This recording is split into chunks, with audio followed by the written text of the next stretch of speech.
పోయేటోరు ఎందుకు గన్నిసార్లు చెప్తాను నాకు పోతాన్నా అని. నువ్వు పోతే నేనైతే ఉంటానా? నేను కూడా పోతా 8 రోజులు.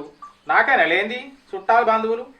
అవునే నేను పోతే నీకు ఇంట్లోకి ఎట్లయితే ఇక వెళ్ళయి ఎట్లడో వెళ్ళ తీసుకుంటా.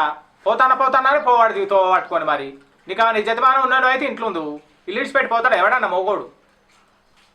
ఆయన నువ్వు అండి పెడితే పెద్ద నేను అన్నీ మురిగిపోయిన టమాటాలు అవి ఇవి తెస్తే మూసుకొని తిన్నా. నువ్వు ఇచ్చిన పైసలకు వచ్చినవి తెచ్చినా మురిగిపోయినాయి అంటే నేను ఇట్లా తోట పెట్టి పండిస్తానా?